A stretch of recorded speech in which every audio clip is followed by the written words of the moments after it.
Aleluya. Oh Señor Jesús. Amén. Aleluya. Alabado sea el Señor. Vida de orar sin cesar. Amén. Vida santa que el Señor aguarda. Dios quiere de mí. Aleluya. Jesús es el Señor, hermanos. Muy bienvenidos sean cada uno de ustedes. Estamos ya casi concluyendo este año y qué bueno ver a cada uno de ustedes en esta reunión, hermanos. ¿Qué tal si mira al hermano de su costado o detrás de usted y le dice: hermano, qué bueno que te haya visto el día de hoy?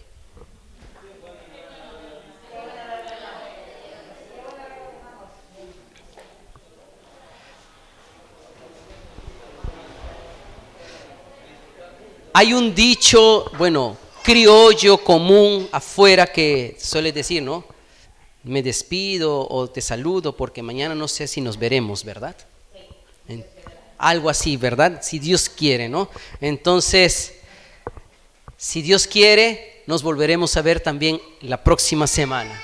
Pero aprovechemos que estamos esta semana, aprovechemos en tener comunión, aprovechemos en disfrutar del Señor, aprovechemos de la presencia y de la palabra del Señor. Amén.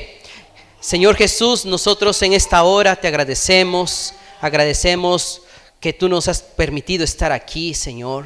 Gracias porque nada nos separa de tu amor. Gracias porque aunque vengan las tentaciones, las tribulaciones, las circunstancias, Señor, tu amor prevalece, tu amor predomina, tu amor nos impulsa, nos lleva a buscarte. Gracias, Señor, porque abriste nuestra boca y nuestra boca ahora confiesa tu nombre. Nuestra boca confiesa y bendice. Oh Señor Jesús, gracias, Señor, porque nos has dado tu nombre que está por encima de todo nombre. Gracias, Señor, también porque usted nos está invitando todas las semanas, cada día nos está invitando a tener una vida santa. Y esa es la vida que anhelamos tener, una vida que te agrade a ti, Señor. Oh Señor Jesús, habla con nosotros en esta mañana. Amén. Aleluya. Jesús es el Señor. ¿Qué tal si nosotros abrimos nuestras Biblias en el libro de 1 Tesalonicenses capítulo 4? Amén. 1 Tesalonicenses capítulo 4. Vamos a leer los versículos 3 y 7. Amén. Nos ponemos de pie, hermanos. El versículo 3 lo vamos a leer los varones y el versículo 7 las hermanas. Amén. 1 Tesalonicenses capítulo 4, versículo 3 los varones y el versículo 7 las hermanas. Nos ponemos de pie. Dice: pues la voluntad de Dios es vuestra santificación, que os apartéis de fornicación. Una vez más. Pues la voluntad de Dios es vuestra santificación, que os apartéis de fornicación. Versículo 7. Pues no nos ha llamado Dios a injusticia, sino a santificación. Una vez más. Pues no nos ha llamado Dios a injusticia, sino a santificación. Ahora vamos a leer todos juntos el versículo 1. Por lo demás, hermanos, os rogamos y exhortamos en el Señor Jesús, que de la manera que aprendisteis de nosotros, como os conviene conduciros y agradar a Dios, así abundéis más y más. Aleluya. Podemos tomar asiento. Nosotros en esta semana estamos ya en la semana 5 y hemos pasado rápidamente algunos capítulos del libro de 1 Tesalonicenses y estamos entrando ahora en el capítulo 4. En el primer capítulo nosotros encontramos la obra de fe, el trabajo de amor y la perseverancia en la esperanza, la estructura de la vida de la iglesia, ¿verdad? Encontramos allí el pilar de nuestra fe cristiana, lo que hace que nosotros tengamos una vida cristiana sólida. También encontramos a partir de allí cómo la experiencia fue de los tesalonicenses, que fue una vida que resonó, que repercutió más allá de su ciudad, sino también a otras ciudades, alcanzando otros lugares más alejados de lo que ellos podían encontrar, y ellos daban testimonio de que ellos habíanse convertido de los ídolos a Dios para servir al Dios vivo y verdadero. En el capítulo 2 nosotros encontramos cómo fue la conducta, el servicio del apóstol Pablo con el cuidado de la iglesia en Tesalónica. Él fue como un padre y él fue como una madre que exhorta y que cuida. Y ese modelo lo imitaron también los hermanos en Tesalónica, tanto así que ellos pudieron cuidar de todas las necesidades del apóstol, ¿verdad? Y en el capítulo 3 nosotros encontramos, esto es algo que vamos a desarrollar a partir de la semana siguiente, y nosotros damos un salto del capítulo 2 al capítulo 4 para ver la vida que agrada a Dios. Amén. Dígale, hermano, a su costado: hay una vida que agrada a Dios.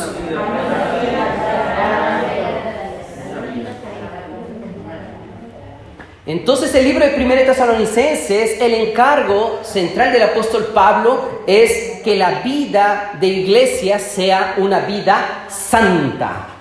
Repita conmigo: vida santa. Vida santa. Repita conmigo: yo soy santo. Yo soy santo. Mi Dios es santo. Mi Dios es santo. Por lo tanto, tengo una vida santa.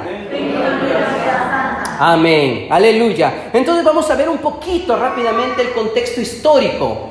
A ver si me ayudan los hermanos con la proyección. Vamos a ver el contexto histórico. Vamos a leer Hechos, capítulo 17, versículo 16.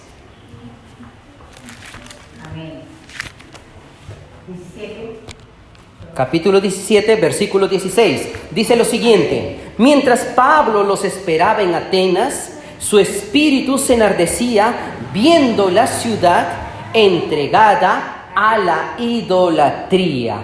La región en la que se ubicaba Tesalónica era una región en la que predominaba la idolatría, el politeísmo. La vida religiosa de esa región de Tesalónica, de esa parte de Grecia, era politeísta y también tenían costumbres paganas. ¿Sí? Ahora vamos a leer el versículo 22 del mismo 17, que nos dice: entonces Pablo, puesto en pie en medio del Areópago, dijo: varones atenienses, en todo observo que sois muy religiosos. Entonces, aparte de ser idólatras, eran personas muy devotas de sus dioses. Ellos tenían muchos dioses, eran dioses de colección. Para cada asunto tenían un dios. Y ellos eran fieles a ese Dios, con D minúscula. Ahora, Hechos 17, versículo 18, ¿qué nos dice? Amén. Y algunos filósofos de los epicúreos y de los estoicos disputaban con él, y unos decían: ¿qué querrá decir este palabrero? Y otros: parece que es predicador de nuevos dioses, porque les predicaba el evangelio de Jesús y de la resurrección. Para los atenienses, para los griegos, hablar de Jesús era hablar de otro Dios, un Dios que ellos no reconocían, o bueno, en su región no había mención de ese Dios. Entonces, para los epicúreos y los estoicos de esa zona, ellos disputaban con él diciendo: ¿qué querrá decir este palabrero? En pocas palabras, era un charlatán. Lo estaban tildando a Pablo de charlatán. Entonces, ellos no comprendían la locura de la predicación de Pablo. Pablo sí sabía lo que estaba hablando porque él había tenido un encuentro con Dios, ¿verdad? Y ese encuentro con Dios cambió toda su manera de ver las cosas, de ver la vida cristiana, porque él tenía una vida bastante piadosa según el Antiguo Testamento. Pero después que se convirtió, él obedeció a la fe y él comenzó a ser un apóstol. Él salía a diversos lugares a compartir esta fe. Entonces, ahora 1 Tesalonicenses capítulo 1, versículo 9, que nos dice: porque ellos mismos cuentan de nosotros la manera en que nos recibisteis y cómo os convertisteis de los ídolos a Dios, para servir al Dios vivo y verdadero. Esta fue el momento o lo que cambió la manera de ver de todos los griegos con respecto a los hermanos o a la iglesia en Tesalónica. Una ciudad llena de dioses, de ídolos, una ciudad llena de costumbres paganas, pero ver que los tesalonicenses se convirtieron a Dios. Ellos le dieron la espalda a los ídolos. Ellos sacaron los ídolos, los quebraron. Ellos quemaron esas estatuas. ¿Para qué?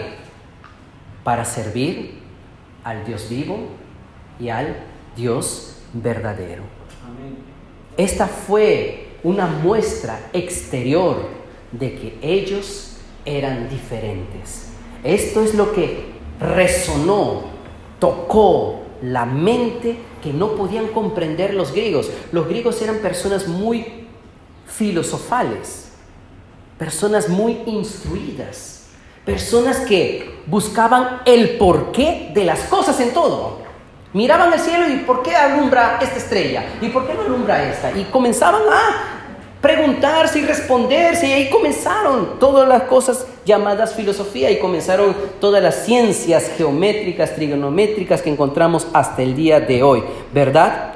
Pero lo que resonó y ellos no comprendieron fue como un grupo de personas como ellos, tan doctos, tan preparados, tan fieles a sus dioses, pudieron hacer todo eso para servir a Dios. A un Dios que ellos reconocían que no era conocido.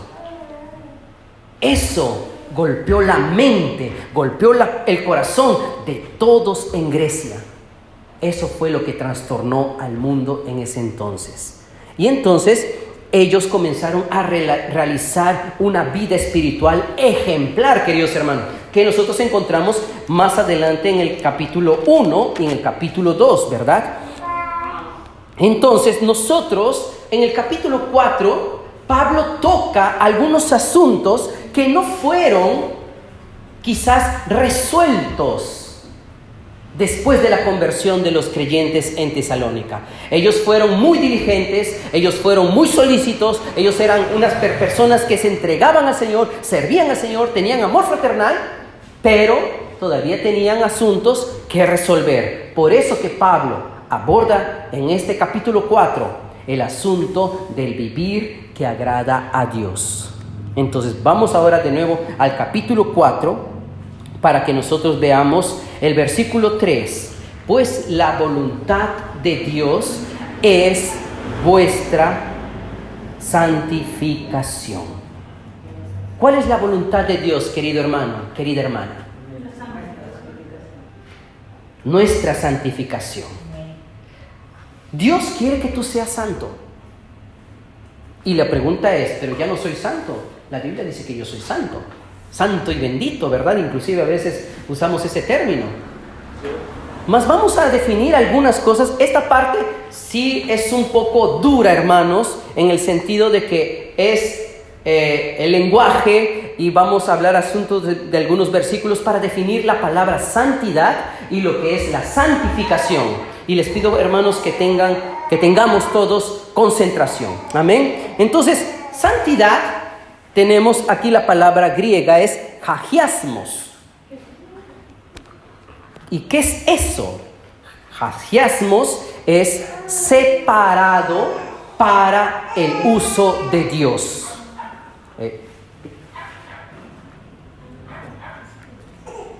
Sí. Entonces, y esto también nos lleva a tener una conducta apropiada, ¿cierto? Entonces, Dios, acá nosotros encontramos, Dios es santo, ¿cierto? Vamos a leer Génesis capítulo 3, versículo 24.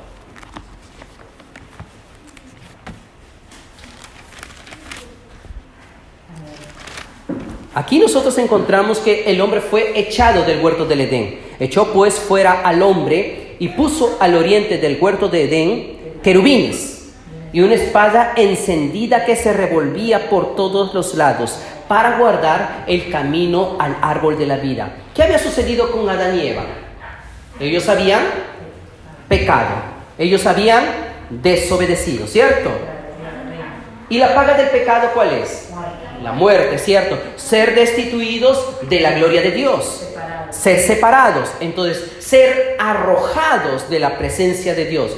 Dios no podía concebir que el hombre, ahora que ya tenía el bien y el mal dentro de sí, la naturaleza pecaminosa, pueda tomar del árbol de la vida ni tener contacto con Dios.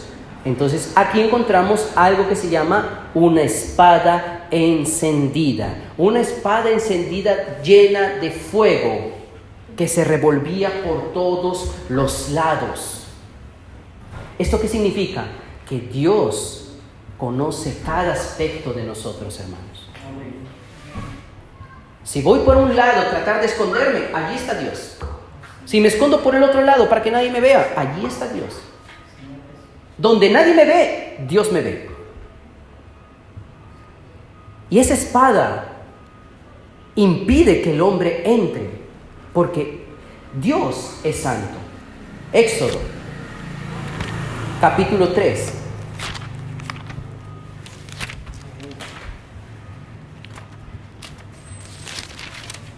Versículo 4 y 5. ¿Alguien que lo pueda leer? Viendo Jehová que él iba a ver, lo llamó Dios de medio de la zarza y dijo: Moisés, Moisés. Y él respondió: heme aquí. Amén. Y el 5. Y dijo: no te acerques, quita tu calzado de tus pies, porque el lugar en que tú estás, tierra santa es. Entonces aquí Moisés, él intenta acercarse a la presencia de Dios. Él dice: voy a ver la gran visión, que es esto, que la zarza está encendida y no se quema, no se consume. Y Dios le llama: Moisés, Moisés. Y él dice: heme aquí. Y él está entrando y le dice: aguanta, quítate el calzado de tus pies, porque el lugar que estás pisando, tierra santa es. Entonces, ¿dónde mora Dios? Mora en la santidad. La posición de Dios es única. Él no comparte su santidad. Ahora, vamos a Hebreos capítulo 12, versículo 29. Ahora vamos a pedir a un varón que lo lea. Amén.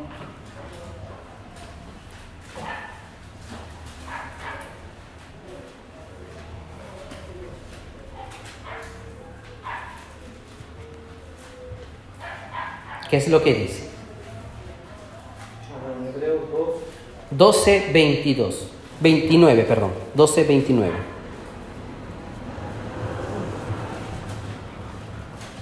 Amén. Dice así, Señor Jesús.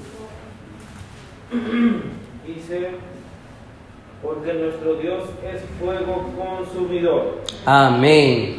Nuestro Dios es fuego consumidor. La espada que se revolvía estaba encendida y estaba con fuego. Dios es este fuego. Amén. La zarza estaba encendida y no se consumía. Dios era que permitía que esta zarza no se consumiera. Ese fuego es Dios. Amén. El lugar donde estaba esa zarza era un lugar separado, santo, único, exclusivo. para él. Dios es santo. Amén. Y no solamente Dios es santo. Jesús, al venir aquí a la tierra, Él también tomó una posición. Él vivió como hombre, como usted y como yo. Y Él, como hijo de Dios, necesitaba restringirse de ciertas cosas, ¿sí o no? Sí. ¿Sí o no? Amén. ¿Por qué? Porque no podía contaminarse porque era santo, ¿cierto? Entonces vamos a leer Juan capítulo 17, versículo 19.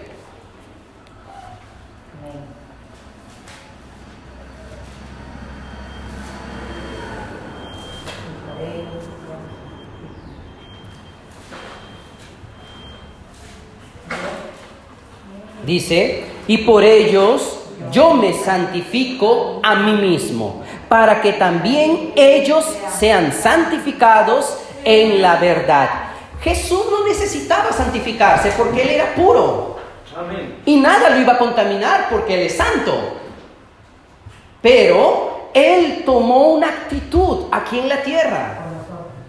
Él se santificó, Él se separó, Él se consagró por causa de sus discípulos, para que vean sus discípulos un ejemplo en Jesús.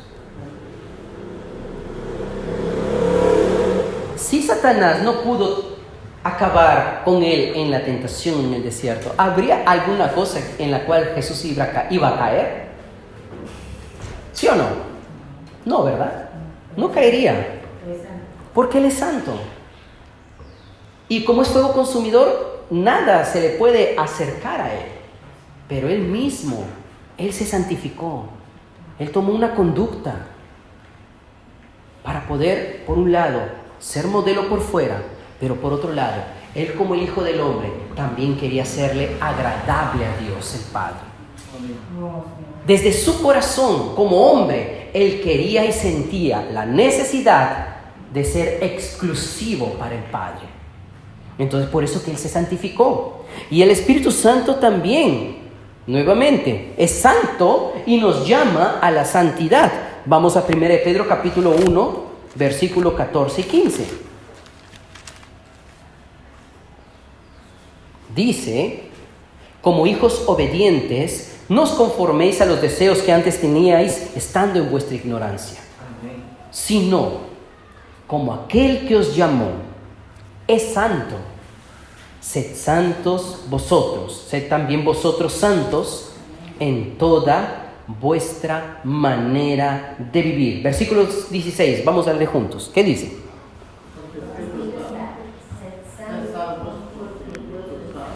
Amén. Amén. Una vez más dice, porque escrito está. Sed santos porque yo soy santo. Entonces, esta es la descripción de Dios en su santidad. Y esta es la invitación también para nosotros a que nosotros tomemos también una posición, ¿cierto? Una posición de ser santos. Dígale a su costado, tomemos posición, hermano.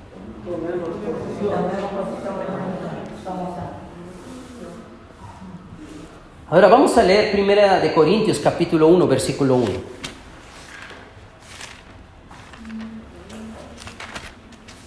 Dice lo siguiente, versículo 2, perdón. A la iglesia de Dios que está en Corinto, a los santificados en Cristo Jesús, llamados a ser santos, con todos los que en cualquier lugar invocan el nombre de nuestro Señor Jesucristo, Señor de ellos y nuestro. Aquí encontramos dos palabras, santificados y santos. A la iglesia de Dios que está en Corinto, a los santificados y a los que son llamados a ser santos. Parece lo mismo, parece que es redundante, pero son dos cosas diferentes que ahora vamos a explicar. Esto es el trabajo de Dios en hacer la santificación. Santificación tiene dos etapas, dos partes. Una santificación que es la posición y la otra que es la disposición.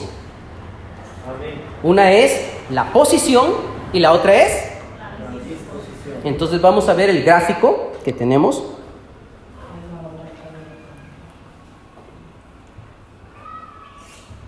Tenemos una santificación que es posicional, ¿cierto? Y esta santificación posicional, Dios es quien la realiza. Cuando usted cree en el Señor, cuando usted recibe al Señor, ¿qué es lo que hace el Señor? Dios te separa, te cambia de uso, ¿cierto? Tú antes estabas en el mundo, vivías para el mundo, eras esclavo del pecado, eras también, o éramos, mejor dicho, éramos hijos de las tinieblas. Pero el día que nosotros creímos en el Señor, Dios nos separó, nos trasladó del imperio de las tinieblas y ahora estamos en el reino de su Hijo amado. Eso es un cambio de posición. Pero la santificación disposicional es donde el creyente decide separarse. Eso depende de ti, eso depende de mí. No depende de Dios. Dios ya nos separó posicionalmente. Esto es, los santificados en Cristo Jesús. Pero ahora hay un llamado. Llamados a ser santos. Llamados a ser santos. Dios nos está llamando a que tengamos un vivir de santificación. Y eso corresponde a que cada uno tomemos una actitud. La posición sucede cuando nosotros creímos en el Señor. Cuando usted creyó, usted se convirtió en un santo. Santo no es una persona que está allí todos los días, ahí moviendo la cabecita, con una aureola y con una túnica larga. No, eso no es un santo. Un santo, la palabra santo significa ser separado. Y eso sucedió cuando nosotros creímos. Entonces, dígale, hermano, de su costado: hermano, usted es santo.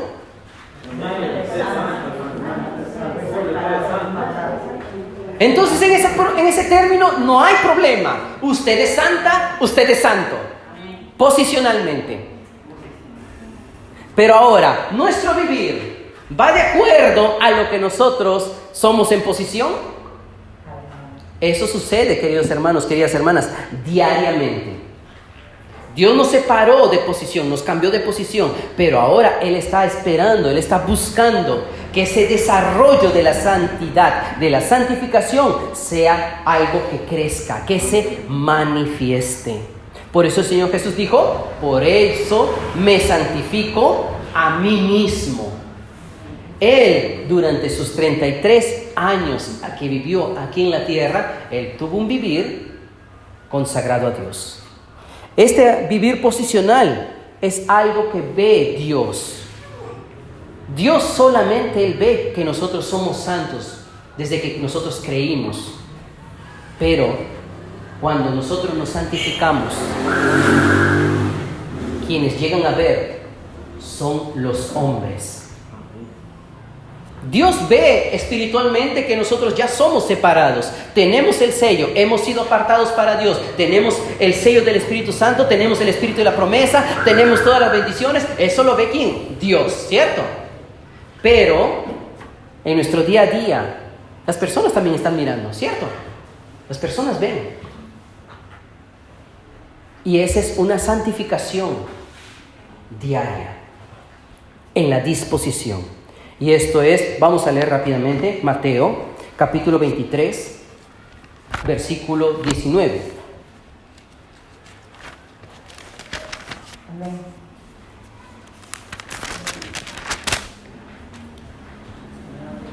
Dice: necios y ciegos, porque ¿cuál es mayor? ¿La ofrenda o el altar que santifica la ofrenda? Versículo 20. Pues el que jura por el altar, jura por él y por todo lo que está sobre él. Y el que jura por el templo, jura por él y por lo que lo habita él. Y el que jura por el cielo, jura por el trono de Dios y por aquel que está sentado en él.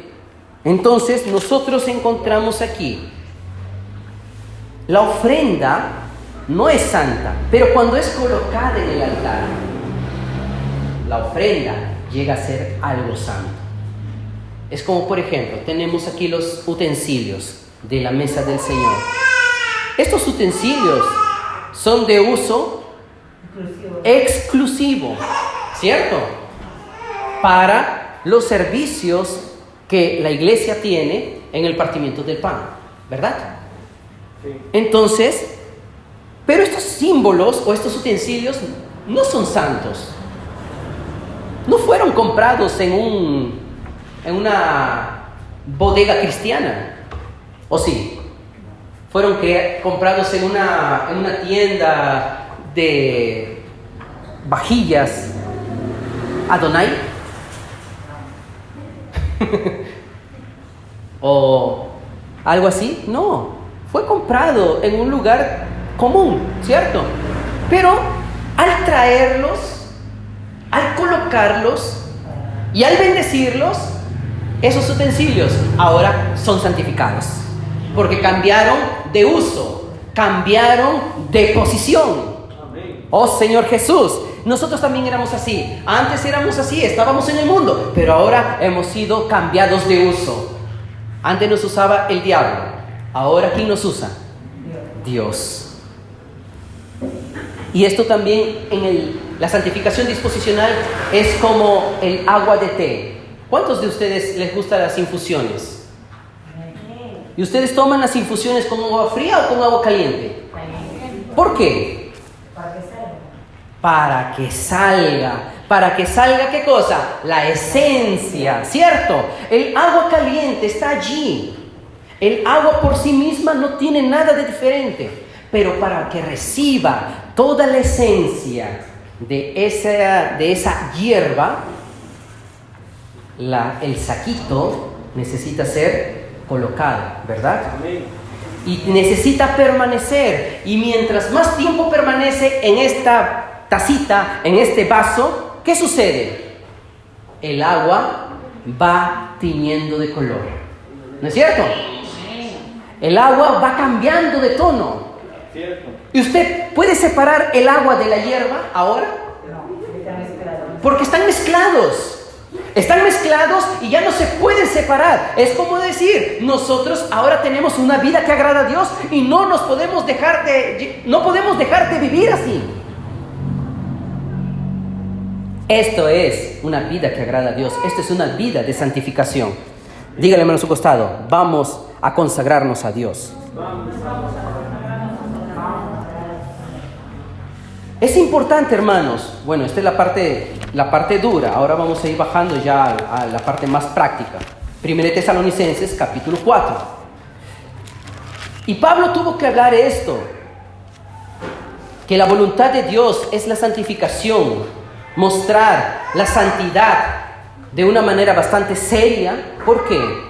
Porque habían algunos problemas en la iglesia en Tesalónica. ¿Qué iglesia no tiene problemas? Le pregunto, hermana, ¿usted está buscando la iglesia perfecta? ¿Alguna vez ha querido buscar la iglesia perfecta? Todo lugar tiene problemas. Y Pablo sabía de ello. Dentro de Tesalónica también habían problemas. Y esos problemas vamos a verlos ahora en detalle. Capítulo 4, versículo 3 nos dice: porque ya sabéis qué instrucciones os dimos por el Señor Jesús. Pues la voluntad de Dios es vuestra santificación, que os apartéis de fornicación. Primer punto que había allí. ¿Cuál era el problema? El problema de la fornicación. Y fornicación es un asunto sexual, es un asunto de la carne, es un asunto de una pasión, de un deseo. Si bien es cierto, en Grecia, al ser politeístas y al tener costumbres paganas, para ellos era normal, era común practicar la libertad sexual sin restricción.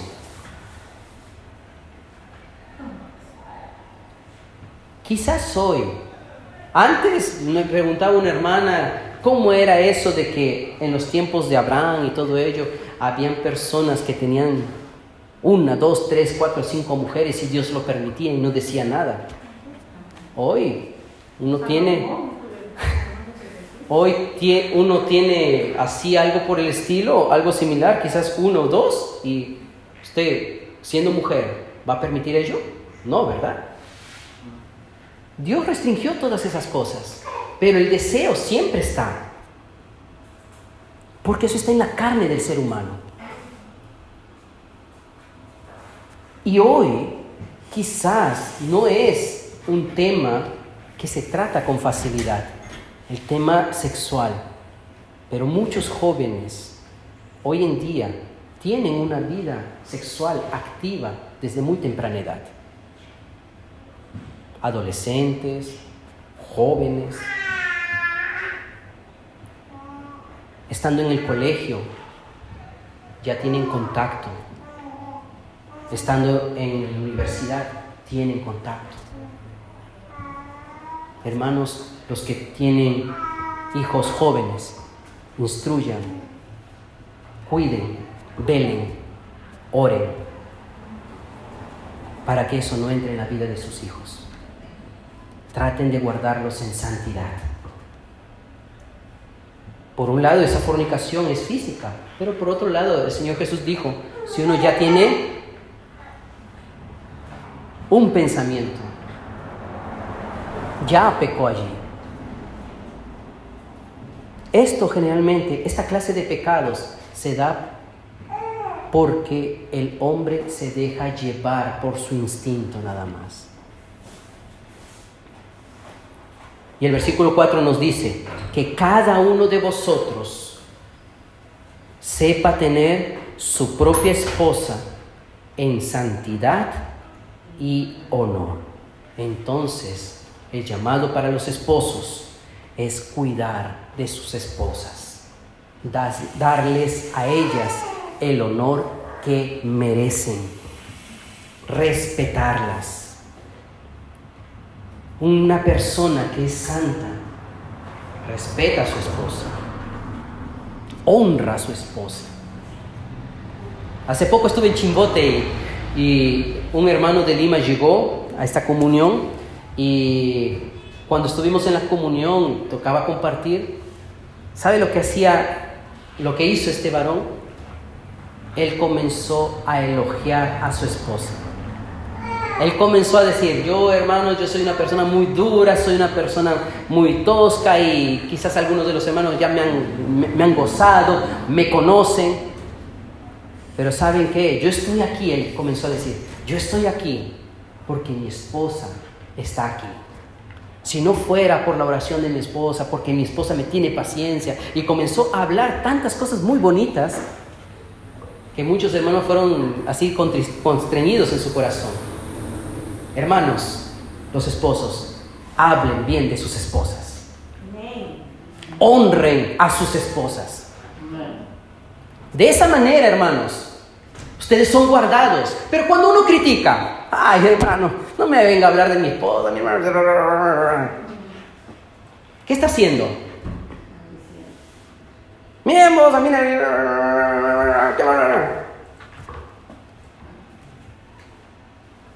¿honras así? Difícil. Eso te abre una brecha. Y cuando haces eso, el enemigo, ¿qué hace? Te tiende una trampa. Y después, hermano, perdón. Esta es la voluntad de Dios, hermanos. Vuestra santificación. Que os apartéis de la fornicación, que cada uno de vosotros sepa tener su propia esposa en santidad y honor. Versículo 5, ¿qué dice? Vamos a leer, los varones. Señor Jesús. Oh, Señor Jesús. Gracias, hermano. ¿Qué dice?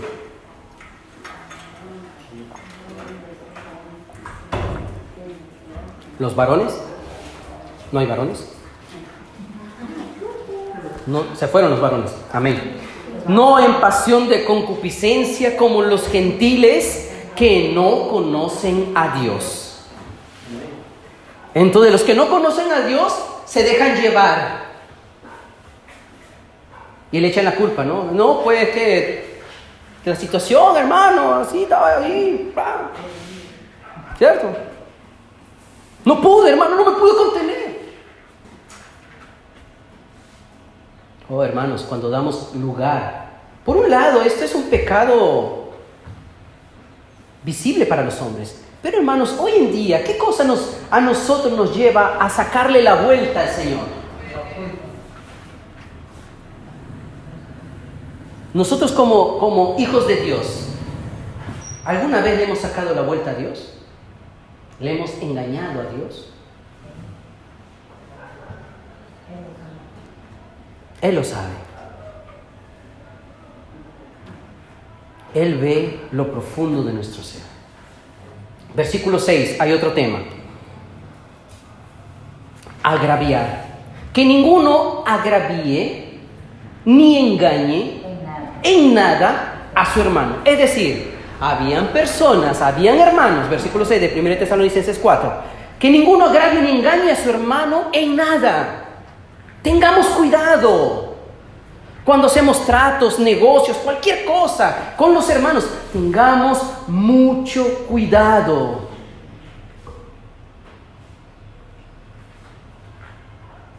A veces las conciencias de los hermanos, de las hermanas, son dañadas porque a veces agraviamos sin darnos cuenta. Y a veces tratamos de imponer nuestra forma de pensar, nuestra forma de ver las cosas. Y no consideramos que con la persona que estamos al frente es también un hermano en la fe o una hermana en la fe. Y esta palabra agraviar significa estar entrometiéndose, estar yendo sobre el límite. Y acá dice, el Señor, vamos a leer, ¿qué dice? Que ninguno agravie ni engañe en nada a su hermano, porque el Señor es vengador de todo esto, como ya hemos dicho y testificado. ¿Quién es el que va a sacar cara por aquella persona en que yo, por ejemplo, yo trate de sobrepasarme? ¿Quién me va a reprender? El mismo Señor. ¿Con quién me voy a meter? Con el Señor. Tengamos mucho cuidado de no agraviar, de no sobrepasarnos, de no tomar ventaja sobre los hermanos, principalmente, pero también por las personas que no conocen al Señor. Versículo 7. Dios no nos ha llamado a inmundicia, sino a santificación. Versículo 8, para seguir avanzando. Así que el que desecha esto, no desecha a hombre, sino a Dios. Es decir, pero uno puede decir, ay hermano, pero usted comienza a justificarse. No. Tú desechas esta exhortación, bien, tú estás desechando a Dios. Hermanos, ese es el amor fraternal en la práctica. Buscar el bien del otro, no el mal, no el bien propio. ¿Cierto? Ahí Pablo conecta hablando, pero acerca del amor fraternal, no tenéis necesidad de que os escriba, porque vosotros mismos habéis aprendido de Dios que os améis unos a otros. Es decir, él está hablando que los creyentes en Tesalónica sí tenían amor, pero a veces se pasaban de vivos. Habían hermanos bien amorosos allí, pero hermanita, me puede prestar 10 solcitos por allí, después se lo devuelvo, y nunca se lo devuelvo. Hermanito, ¿me puede hacer este favorcito? Présteme una ollita. Y pasan 2 años. Hermano, ¿mi olla? ¿Qué olla? ¿Usted me prestó una olla? Cuidado, hermano. Usando términos así, ¿no? Actuales. Entonces, habían hermanos que se sobrepasaban, o sea, tomaban ventaja del buen corazón de los hermanos. Oh, hermanos, eso no pasa aquí, ¿verdad? Eso pasa en otros lugares, ¿cierto? Ahora, versículo 11. La palabra es entrometerse. Eso no sucede aquí. Entre las hermanas ni los hermanos no hay hermanos chismosos ni hermanas chismosas, ¿sí o no? Y que procuréis tener tranquilidad y ocuparos en vuestros negocios y trabajar con vuestras manos de la manera que os hemos mandado.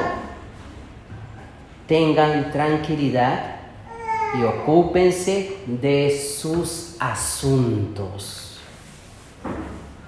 Hay mucho que resolver a veces dentro de nuestro hogar, pero a veces estamos ahí pendientes del hogar ajeno y exhortamos, mandamos, juzgamos y decimos, tiene que ser así, pero en mi casa, Dios mío, tengamos tranquilidad. ¿Cómo vamos a encontrar la tranquilidad? Orando por ese hermano, orando por ese hogar, orando por esa hermana. Esa es la muestra del amor fraternal. No estarnos entrometiendo. Si un hermano o una hermana abre su corazón para usted, amén por ello, hermanos. Qué bueno es la comunión. Busquemos siempre la comunión. Pero lo equivocado es que nosotros entremos y hermano, ¿qué te dijo? ¿Y qué le dijo, hermano? Ah, ¿cómo? Pues si no le dije así. Entonces, estar buscando la comidita. Necesitamos ocuparnos de nuestros asuntos. Dígale al hermano en su costado, hermano, tengo que ocuparme de mis asuntos.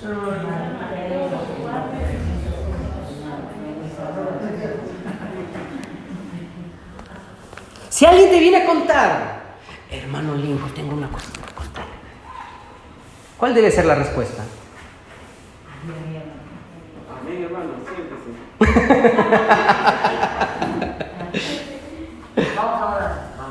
Vamos a orar. Señor Jesús, hermanos.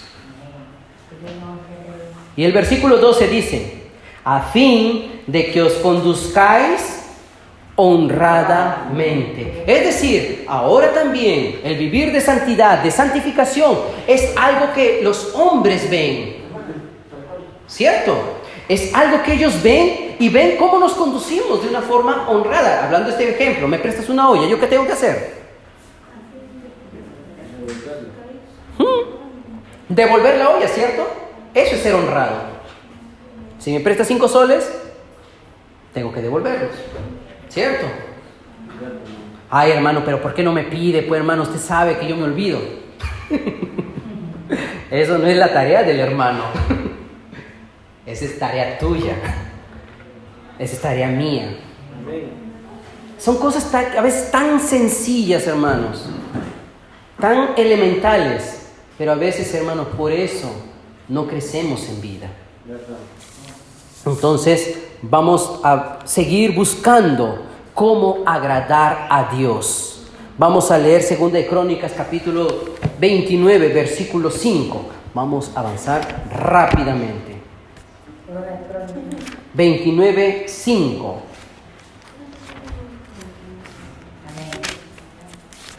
¿Qué es lo que dice? Y les dijo, oíd levitas, santificaos ahora y santificad la casa de Jehová, el Dios de vuestros padres, y sacad del santuario la inmundicia. Amén. Y les dijo, oídme levitas, santificaos ahora. Vamos a leer otro versículo. Apocalipsis capítulo 22, versículo 11. 22, 11. Amén.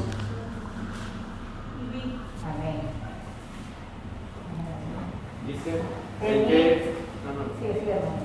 es injusto, teniendo, ¿no? Apocalipsis 22, 11 dice, el que es injusto, sea injusto todavía. El que es inmundo, sea inmundo todavía. Y el que es justo, practique la justicia todavía. Y el que es santo, santifíquese todavía. amén. Y el que es santo, santifíquese todavía. Eso significa, santifícate más. No, pero yo estoy 5, 20 años en la iglesia. Ya pasé, hermano, ya pasé por CP, ya hice misiones, compartí con los hermanos allí en tantos países. Hermano, ya estoy graduado en la vida de la iglesia. No. Tengo tantos perfeccionamientos, conferencias. Hey, hermano, ¿qué me vas a hablar a mí de santidad? Me sé todo lo que habla el hermano Watchman Nee, el hermano Witness Lee, lo que el hermano Don Yulan, lo que hablan todos los libros, me lo sé al revés y al derecho acerca de santidad. ¿Me vas a enseñar a mí acerca de santidad? Si mi vivir contradice todo aquello, no aprendí nada. De nada sirvió conferencia, de nada sirvió perfeccionamiento, no sirvió CPEP, no sirvió nada de nada. Porque mi vivir contradice todo aquello que yo estoy recibiendo de parte de Dios. Y Él dice, aquel que es injusto, deja que sea injusto. Que practique eso, que sea así, que viva así. El que es inmundo, siga siendo inmundo. El que es justo, practique la justicia. Y el que es santo. El que es santo. El que es santo. ¿Qué debe hacer? Santifíquese más.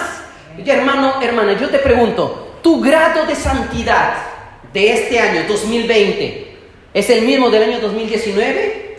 No. ¿Es el mismo del 2015, del 2010? Hermanos, tenemos que avanzar. Y eso se ve en lo que otros hablan, lo que otros dicen. Amén.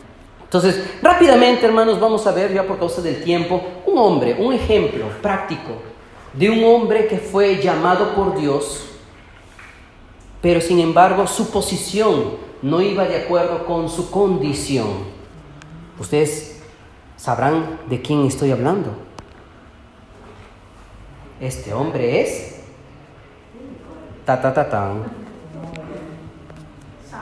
Sansón.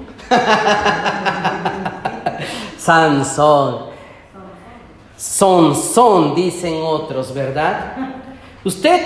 Esto va a quedar de tarea, hermanos, por causa del tiempo. Jueces capítulo del 16 al 18, del 16 al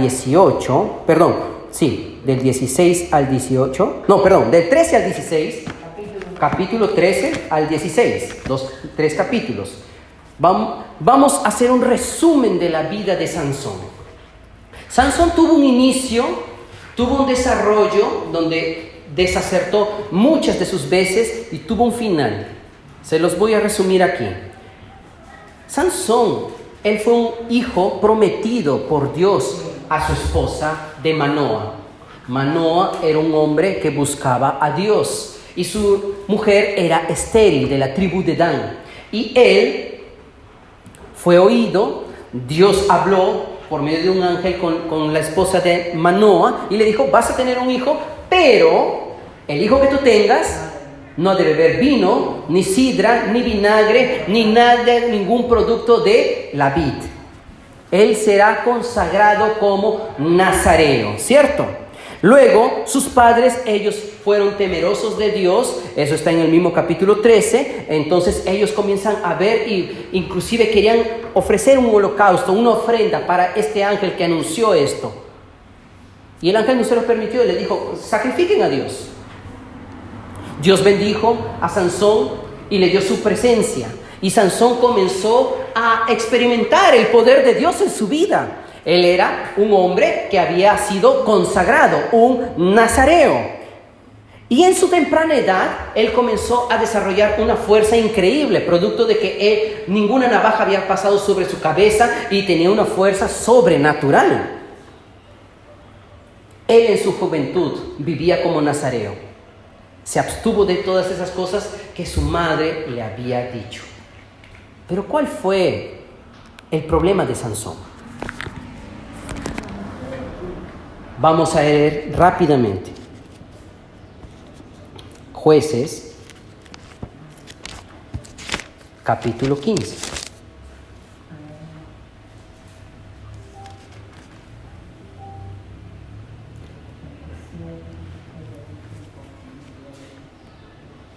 Versículo 15 al 18 dice: Hallando una quijada de asno fresca, extendió la mano y la tomó y mató con ella a 1000 hombres. Entonces Sansón dijo: con la quijada de un asno, 1 montón, 2 montones, con la quijada de un asno maté a 1000 hombres.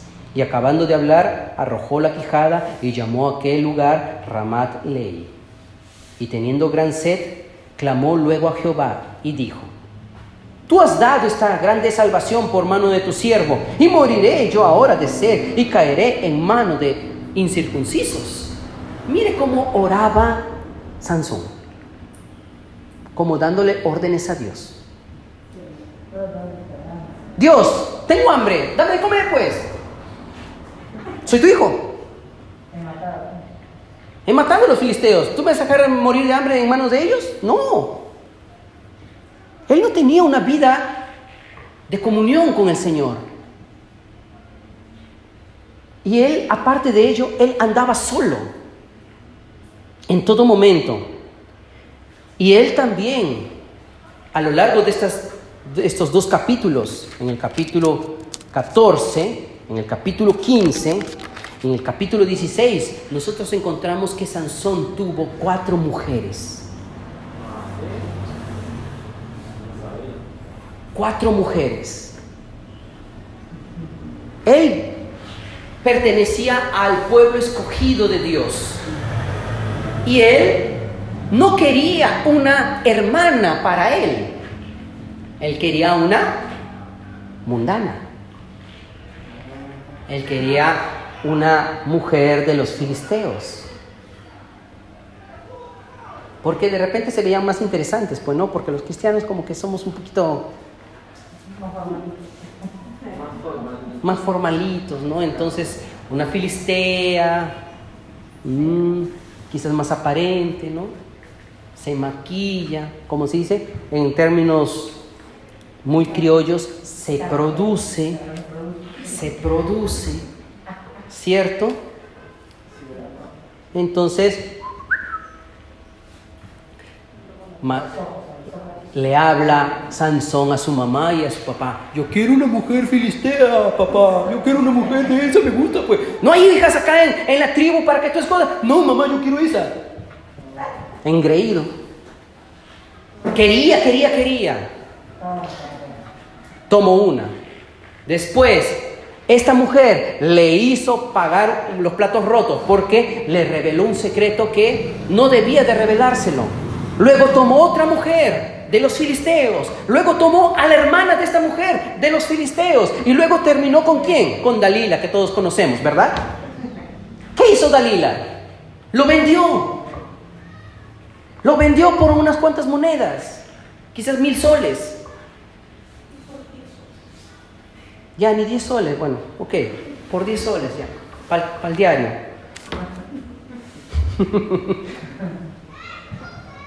Y Sansón no tenía confianza con su familia, no tenía confianza con sus padres, no tenía comunión, porque andaba solo.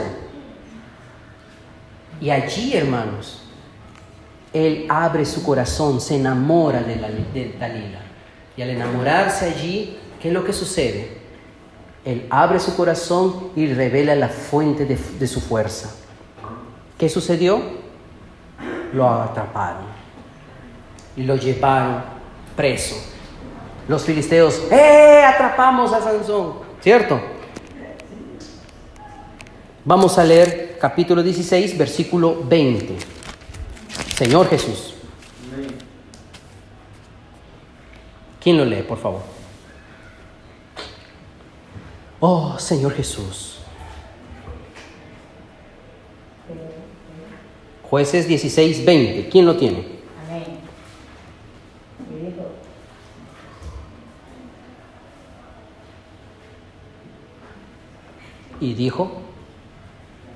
Y le dijo, Sansón, los filisteos sobre ti. Luego que despertó él de sus sueños, se dijo: esta vez saldré como las otras y me escaparé. Pero él no sabía que Jehová ya se había apartado de él. Hermano, hermana, esta es una palabra que debe de sonar y resonar en nuestro interior. ¿Tú sabes cuándo tienes la presencia de Dios o cuándo la pierdes? Tú puedes decir de repente a un hermano, siento que he perdido la presencia del Señor porque el Señor no me oye, el Señor no responde. O tu vida da igual si Dios está contigo o no está contigo. Sansón no se dio cuenta cuando Dios ya no estaba con él. ¿Por qué? Porque no le interesaba tener comunión con Dios. Tenía una conciencia cauterizada. Vivía al límite para darle rienda suelta a sus deseos, a sus placeres. Y él dijo, ¿no? Confiando, así, bien fortachón como él, ¿no? Ahora otra vez voy a salirle.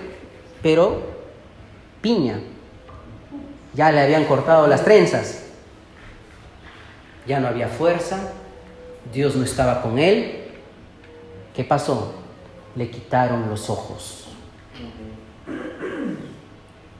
Hermanos, lo peor de Sansón no fue los ojos, no fueron las mujeres, fue que él no sabía y no valoró lo que Dios hacía en su vida. Dios nos ha separado, Dios nos ha santificado y Él está esperando, llamándonos, invitándonos a santificarnos todos los días. Pero a veces nosotros no nos damos cuenta que esto es un asunto serio. Y que bueno, la vida de la iglesia consiste solamente en alabar al Señor y que bueno, de repente por ahí algún pecadillo, pero utilizo la sangre y con la sangre me limpio y todo genial, ¿verdad? No, hermanos. Los filisteos echaron mano y le quitaron el ojo, los ojos. Es decir, él no tenía cómo ver. Nosotros tenemos un espíritu que nos alerta, ¿cierto? El espíritu que está en nuestro espíritu también cuando se mueve nos unge, nos hace sentir incómodos, nos dice que algo está mal y nosotros somos reprendidos por este espíritu, ¿cierto? Pero imagínese que usted ya no tenga ese espíritu, no tenga cómo sentir a Dios. ¿Usted va a sentirse feliz? Sansón no era feliz. Por más que él pudiese decirle a Dios, Dios, recobra, dame la vista, no tenía ojos. Bartimeo el ciego, él clamaba al Señor diciendo, Señor, Hijo de David, ten misericordia de mí. Lanzaba voces gritando. Y le dijo, ¿qué quieres que yo te haga? Quiero ver. Entonces, ¿pero cómo es que Jesús pudo darle la vista a Bartimeo? Tenía ojos. Pero Sansón no tenía ojos. No tenía cómo ver. Hoy tenemos espíritu. Hoy tenemos la unción. Hermanos, que no tengamos ya la unción moviéndose en nuestro interior, nuestra vida llega a ser tipo casi igual, como un incrédulo. Nos convertimos en incrédulos. Y ahí Sansón en su final, él pierde la visión, él pierde los ojos, él se convierte en objeto de burla, la gente comienza a burlarse, lo sacan a la plaza para que sea el payaso de esa fiesta de los filisteos y le rinden culto a los dioses, los filisteos, diciendo que los dioses le dieron la victoria sobre Sansón. Mire todo eso. Cuando nosotros caemos, cuando pecamos, somos objeto de burla de los demonios. Se burlan de nosotros. Nos acusan. Pero allí él se arrepintió. Y en el último versículo del capítulo 16, versículo 28, dice: entonces clamó Sansón a Jehová. Ahora sí oró de verdad. ¿Se acuerdan la oración que pidió al inicio? ¿Qué es lo que pidió? Dame de agua, ¿cierto? Todo así prepotente. Pero ahora su oración cambió. Clamó a Sansón a Jehová y dijo: Señor Jehová. En la oración del capítulo 15, versículo 18, él clamó y dijo: tú has dado. Pero acá él dice con reverencia: Señor Jehová. Acuérdate ahora de mí, fortaléceme, te ruego. Solamente esta vez, oh Dios, para que de una vez tome venganza de los filisteos por mis 2 ojos. Esta oración fue genuina y Dios la respondió. ¿Y qué pasó? Tuvo un precio. El precio fue que él tuvo que morir. Hermanos y hermanas, nosotros todos los días somos invitados a consagrarnos a Dios. Y eso es un asunto donde tenemos contacto con las personas, tenemos contacto con incrédulos, personas que no conocen al Señor. Necesitamos que nuestra vida dé testimonio para todos de que en realidad somos hijos de Dios. ¿Qué tal si nos ponemos de pie para orar, para concluir? Señor Jesús, nosotros te damos gracias. Gracias, Señor Jesús, por la luz, por la palabra que nos estás ministrando en esta mañana. Tú conoces, Señor, cuánto nos falta, cuánto tenemos, cuántas áreas de nuestra vida, Señor, necesitan ser resueltas. Amado Dios, en este año que usted está permitiendo que concluyamos, no queremos cruzar la línea de este año de la misma manera como lo comenzamos. Nos entregamos a ti, Señor. Te pedimos perdón. Perdónanos, lávanos con tu sangre preciosa. Tu sangre nos lava y nos limpia de todo pecado. Una vez más, Señor, ten compasión de nosotros. Tú nos has dado un espíritu que todo lo puede y que nada, Señor, nos separa. No vas a permitir que nada nos separe, Señor. No queremos solamente contentarnos con la posición de ser santos. Queremos tener la condición, queremos tener la actitud y el vivir de ser santos, Señor, como tú eres santo. Santifícanos, Señor, durante toda esta semana. Santifícanos, Señor, en nuestros hogares. Santifica nuestra casa. Santifica nuestras bocas. Santifica nuestros ojos. Santifica nuestros celulares. Señor Jesús, santifica todo aquello que tocamos. Señor Jesús, santifica nuestra familia. Santifica, Señor, a todos los que amamos. Por amor a ellos nos santificamos. Oh Señor Jesús. Gracias, Señor Jesús. Así como tú te santificaste por amor a los discípulos, nosotros también queremos decidir santificarnos, porque este es un precio que pagamos ahora, pero vamos a recibir una recompensa en el futuro, Señor. Esta recompensa no tiene comparación. Oh Señor Jesús, gracias, Señor. Amén.